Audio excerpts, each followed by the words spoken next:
Hello everyone, मैं नीमा नेगी एक नए वीडियो के साथ। तो आज बनाएंगे हम इस तरह की शॉर्ट कुर्ती बोलिए या टॉप बोलिए कुछ भी। और ये कुछ इस तरह से बन के तैयार होगी। इसमें बेल स्लीव्स बना के तैयार किया है। ये 14 से 15 साल के बच्चों को आराम से आ जाएगी। आप छोटे बड़ों के लिए भी बना सकते हो। उसके अकॉर्डिंग आप इसका मेजरमेंट रख सकते हो, वो मैं आपको वीडियो में आगे बताऊँगी। इसके बैक साइड में मैंने ये डोरी लगा के तैयार की है ताकि आप इसकी फिटिंग एडजस्ट कर सकते हो। इस तरह की डोरी वाली कुर्ती आजकल काफ़ी ट्रेंड में चल रही है। बैक साइड में इस तरह की डोरी आप पहनने के बाद अपनी फिटिंग को एडजस्ट कर सकते हो। किसी भी तरह की प्रॉब्लम नहीं आएगी और बहुत ही अच्छी फिटिंग आएगी। चलिए इसे बनाना शुरू करते हैं। वीडियो को कहीं भी स्किप ना करें ताकि आपको किसी भी तरह का डाउट ना हो। यदि आपको किसी भी तरह का डाउट होता है तो कमेंट कीजिए। इसे बनाने के लिए मैंने 1.5 मीटर कपड़ा लिया है। आप अपने लेंथ के अकॉर्डिंग ले सकते हो। जितनी लंबी आपको कुर्ती चाहिए उतना लंबा कपड़ा आप ले सकते हो। ये मैंने शॉर्ट बनाई है। इसकी टोटल लंबाई 26 इंच बन के तैयार हुई है। अब हमारा जो ये कुर्ती वाला कपड़ा है, हमें इसको उल्टी साइड में इस तरह से डबल कर लेना है। यदि आपका सिंपल कपड़ा है तो आपको जिस तरह से भी सही लगे उस तरह से डबल कर ले। ये मेरा डिजाइन वाला कपड़ा है तो मैं डिजाइन के अकॉर्डिंग इसको डबल करूँगी। डिजाइन वाले जो कपड़े होते हैं उसको कटिंग करने में थोड़ी देख के करना पड़ता है ताकि उसका जो भी डिज़ाइन है एक ही डायरेक्शन में हो। यहाँ पे मैं जो कपड़ा डबल कर रही हूँ इसकी चौड़ाई में 10 इंच ले रही हूँ। आप अपनी चेस्ट और हिप के अकॉर्डिंग इसकी चौड़ाई ले सकते हो। जितनी भी आपकी हिप है उसका 4th पार्ट कीजिए और उसमें 2 इंच प्लस करते हुए आप कपड़े को इस तरह से फोल्ड कर सकते हो। जैसे इसकी हिप है 32 इंच, हमें इसकी हिप बना के तैयार करनी है तो मैं इसमें 2 इंच प्लस करके इसको फोल्ड कर रही हूँ। 32 का 4th पार्ट 8 इंच आ रहा है तो 8 इंच में 2 इंच प्लस करके ये 10 इंच हो रहा है। तो 10 इंच कपड़ा हमें इस तरह से फोल्ड कर लेना है। इसकी लंबाई भी नाप लेनी है। इसकी जो तैयार लंबाई बन के तैयार होगी वो 26 इंच बन के तैयार होगी। आधा इंच हमारा ऊपर की सिलाई में दबेगा और 1.5 इंच नीचे की सिलाई में फोल्ड होगा। तो टोटल हमें 28 इंच इसकी लेंथ रख लेनी है। जहाँ तक हमारी इसकी लेंथ आ रही है वहाँ पे हमें निशान लगा लेना है और वहाँ पे इस तरह से सीधी लाइन खींच लेंगे। इसकी शोल्डर का नाप लगाएंगे तो इसकी शोल्डर में 6.5 इंच रख रही हूँ। यदि आप बड़ों के लिए बनाते हो तो आप 7 7.5, हेल्थ पे डिपेंड करता है। छोटों के लिए बनाते हो तो कम रखिए। और जो हमने यहाँ पे सीधी लाइन खींची है यहाँ पे से हमें आधा इंच का डाउन दे देना है। और साथ ही हमें आगे की साइड से इसका गला भी नाप लेना है। इसका गला मैं 2.25 इंच ले रही हूँ। 2 इंच पे हमें एक निशान लगा लेना है और जो हमने ये आगे का निशान लगाया है और पीछे आधा इंच डाउन किया है, इन दोनों निशानों को इस तरह से तिरछी लाइन खींच लेनी है।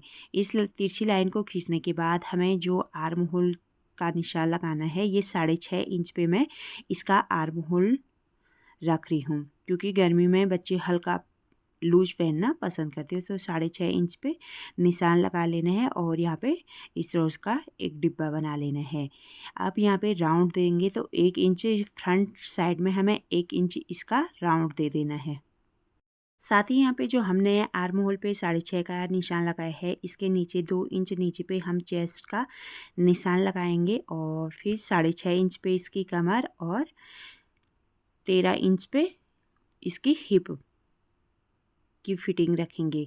और जो हमने यहाँ पे 1 इंच का निशान लगाया है यहाँ पे हमें आर्म होल के लिए इस तरह से राउंड शेप दे देनी है।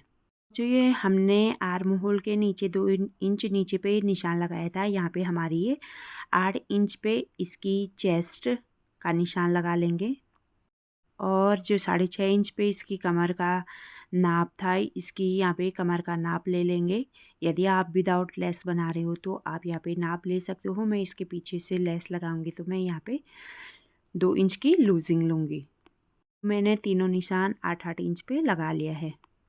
हमने ये जो शोल्डर से आर्म होल का निशान लगाया है ठीक इसके ऊपर से हमें कपड़ा कट कर लेना है और नीचे का पूरा बराबर है तो हमें नीचे बराबर काट लेना है।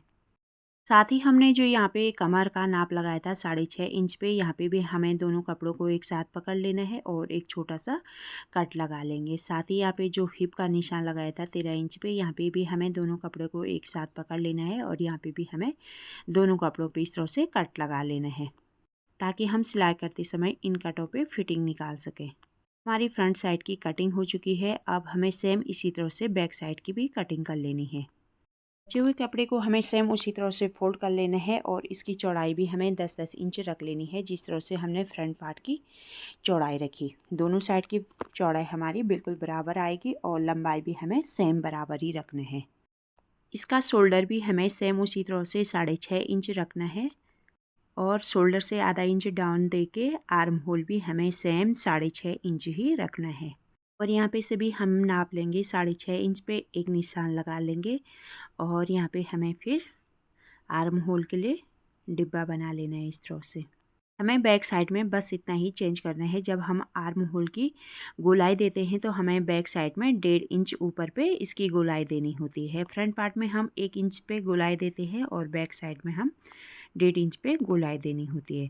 सेम उसी तरह से हमें इसकी कमर और हिप का भी निशान लगा लेना है। यहाँ पे हमने जो ये 1.5 इंच ऊपर पे निशान लगाया है, यहाँ पे हमें आर्म होल की गोलाई दे देनी है और सेम फ्रंट पार्ट की तरह हमें इसकी कटिंग कर लेनी है शोल्डर और आर्म होल के ऊपर, और नीचे हमें सेम बराबर में कपड़ा काट लेना है। इस तरह से हमारी ये बैक पार्ट की भी कटिंग हो चुकी है और इसकी कमर और हिप वाली निशान पे भी हमें दोनों कपड़ों को एक साथ पकड़ना है और छोटे छोटे कट लगा लेने हैं। इस तरह से साइड में बचे हुए कपड़े से अब हमें इसकी स्लीव्स निकाल लेनी है।